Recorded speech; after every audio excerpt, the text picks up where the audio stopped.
Bonjour, Claire de Vlemings, coach pour personnes autistes Asperger. Je continue cette série sur être employé ou être indépendant et dans cette deuxième vidéo, je voudrais vous parler des interactions sociales. Lorsqu'on travaille en entreprise, on a une hiérarchie, on a des collègues et puis il y a quand même pas mal de personnes, d'autres personnes avec lesquelles on interagit. Ça peut être des clients, ça peut être des fournisseurs, ça peut être des prestataires de services, etc.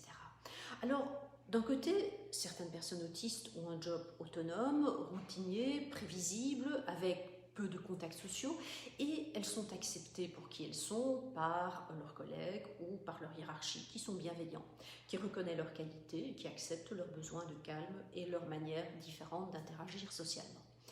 Alors, en entreprise, on a son job. Si vous avez bien sélectionné votre niche et que vous travaillez dans un service juridique, par exemple, vous travaillez dans un service juridique, point. Vous ne vous préoccupez pas de l'allocation de locaux, du recrutement du personnel, du marketing, du commercial, des fournisseurs, etc. Mais souvent aussi, les relations sociales en entreprise sont compliquées pour les personnes autistes, surtout si l'autisme n'a pas été révélé ou si la personne autiste ignore, si elle n'est pas consciente qu'elle est autiste, si elle ignore sa différence. Alors, il y a toutes les incompréhensions qui vont être liées au problème de la théorie d'esprit, la difficulté à se mettre à la place de quelqu'un d'autre, la difficulté à saisir le contexte, à saisir l'humour, les implicites. Il va y avoir les problèmes d'alexithymie, donc l'expression des besoins et des émotions, la capacité de s'exprimer de manière claire et compréhensible par les autres. Puis, il y a la difficulté que les personnes autistes ont à se taire quand quelque chose n'est pas correct ou qu'elles sont face à l'injustice. Dans un bureau, dans une entreprise, il y a les ragots, il y a les bruits de couloir, il y a les discussions à la cafétéria ou à la cantine, et puis il y a les inévitables petits déjeuners, les pots de départ, les déjeuners de Noël, où on va vous regarder de travers, on va nous regarder de travers si on ne participe pas pleinement aux activités. Et donc, on se dit que parfois, on vivrait beaucoup mieux sans tout ce cirque et que l'on ferait mieux de travailler à son compte. Mais est-ce vraiment aussi simple? Quand vous êtes indépendant, vous êtes votre propre patron. Vous êtes votre propre patron, c'est-à-dire que c'est vous qui faites tout.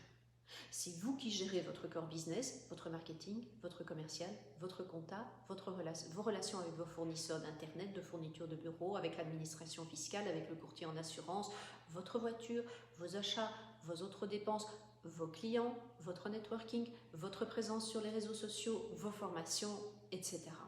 Donc, c'est vous qui répondez au téléphone si vos clients utilisent ce mode de communication pour entrer en contact avec vous. Vous aurez à gérer un tas d'interactions sociales que vous n'aviez pas à gérer quand vous étiez employé. Et d'une manière ou d'une autre, oui, vous pouvez vous dire que vous allez limiter vos interactions sociales, mais vous ne pouvez pas totalement les supprimer. Limiter veut aussi souvent dire payer. Si vous n'avez pas envie d'avoir à vous dépatouiller avec l'administration, vous aurez besoin d'un comptable. Comptable, on le paye. Si vous ne voulez pas vous occuper de votre marketing, vous aurez besoin d'une spécialiste dans ce domaine. La spécialiste, on la paye.